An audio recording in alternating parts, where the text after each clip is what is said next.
This is going to hurt just a little bit by Ogden Nash. This is going to hurt just a little bit is a satirical poem written by Ogden Nash, the well-known American poet. This poem is a humorous graphic description of the experience of the poet while sitting in a dentist chair. ഈ പോയത്തിൽ ഇദ്ദേഹം പറയുന്നത് വളരെ രസകരമായിട്ടുള്ള ഒരു ഡിസ്ക്രിപ്ഷനാണ്. എന്തിൻ്റെയാണ്? Experience of the poet while sitting in a dentist chair. അതായത് ഒരു ഡെൻറ്റിസ്റ്റിൻ്റെ ചെയറിൽ ഇരിക്കുന്ന സമയത്ത് നമുക്ക് ലഭിക്കുന്ന എക്സ്പീരിയൻസിനെ കുറിച്ചാണ് ഈ പോയത്തിൽ പറയുന്നത്. Sitting in a dentist chair is the thing the most dislikes in the world. ഒരു ഡെൻറ്റിസ്റ്റിൻ്റെ ചെയറിൽ ഇരിക്കുന്നതാണ് ഈ ലോകത്തെ ഏറ്റവും പോയറ്റ് ഇഷ്ടപ്പെടാത്തൊരു കാര്യമെന്ന് പറയുന്നത്. The pain exerted by the dentist is not only physical but mental too, as it also harms one's self-esteem. ആ സമയത്ത് ആ ചെയറിൽ ഇരിക്കുന്ന സമയത്ത് നമുക്കുണ്ടാവുന്ന പെയിൻ എന്ന് പറയുന്നത് ശാരീരികമായിട്ടുള്ള വേദന മാത്രമല്ല, പക്ഷേ മാനസികമായിട്ടുള്ള വേദന കൂടിയാണ്. എന്താ അതിന് പറയാൻ കാരണം?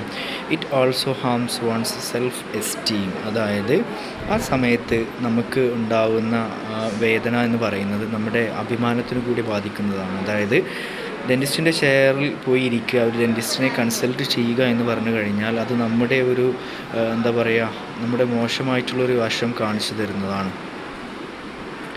In his opinion, it is not possible to sit calm in the dentist chair because even the slightest movement of the dentist alter one's lifeline, love line and other such important lines in the poem.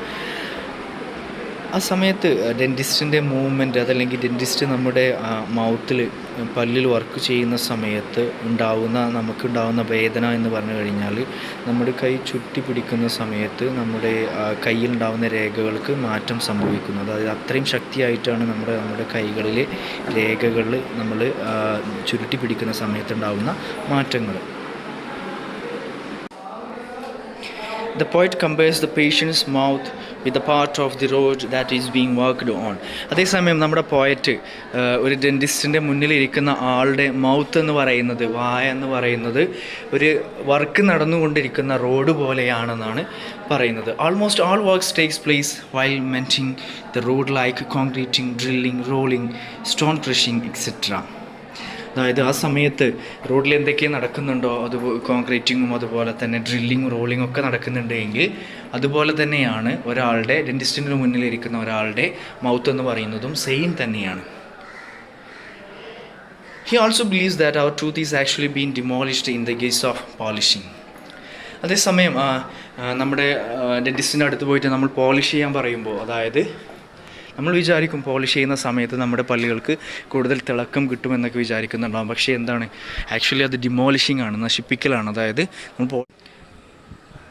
The most dangerous thing in the dental treatment is that all these are done with the help of a mirror.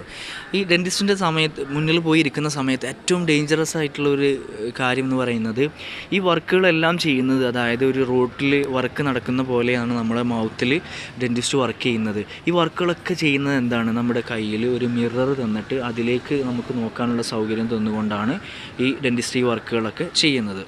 The poet fears that doctor may mistake the right of left or for right as the mirror reflects like that. അതേസമയം നമ്മൾ മിററിലേക്ക് നോക്കുന്ന സമയത്ത് നമ്മുടെ left side മിററിലെ right side ആയിട്ടും മിററിലെ right side നമുക്ക് left side ആയിട്ടാണ് feel ചെയ്യുന്നത്. അപ്പോൾ അതുകൊണ്ട് തന്നെ ഡെൻറ്റിസ്റ്റിന് കൺഫ്യൂഷൻ വരുന്നുണ്ടോ എന്നുള്ള കാര്യം പോലും നമുക്ക് പേടിയാണ്.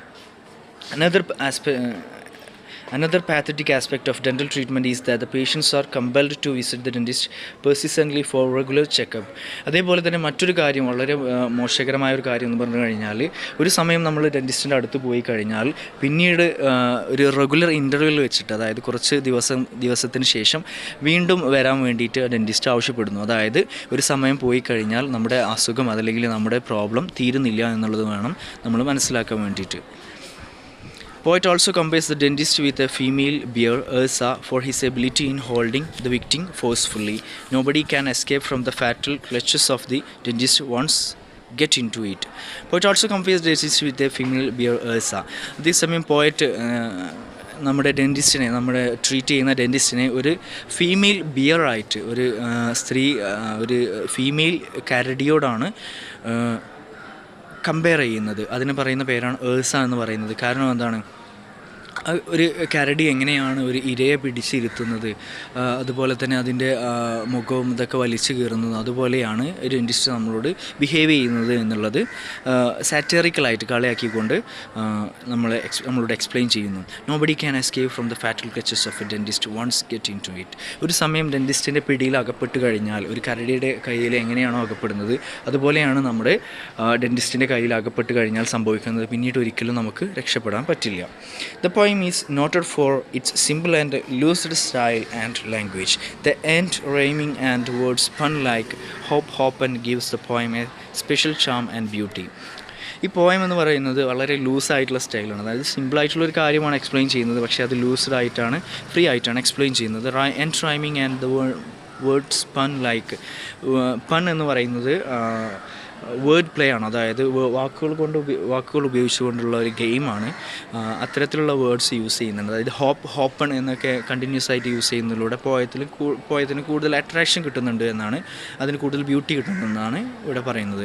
The use of similes, exaggeration and metaphors make the poem more convincible and interesting. അതേസമയം പോയറ്റിക് ഡിവൈസസ് ആയിട്ടുള്ള സിമിലി, എക്സാജറേഷൻ, മെറ്റഫേഴ്സ് ഒക്കെ യൂസ് ചെയ്യുന്നുണ്ട്. അത് എന്താണ്, പോയത്തിന് കൂടുതൽ ഇൻട്രസ്റ്റിംഗ് ആയിട്ട് മാറ്റുന്നുണ്ട്. Lines like and your mouth is like a section of road that is being worked on and because the dentist may be a bear are the examples of simile and metaphor respectively. ഈ പറയുന്ന ലൈൻസൊക്കെ എന്താണ്, ഇതൊക്കെ സിമിലിയുടെയും മെറ്റഫറിൻ്റെയും എക്സാമ്പിളാണ്. Then ഇനി ഇതിൽ use ചെയ്തിരിക്കുന്ന figure of speech ഏതൊക്കെയാണ്, poetic devices ഏതൊക്കെയാണെന്ന് നോക്കാം.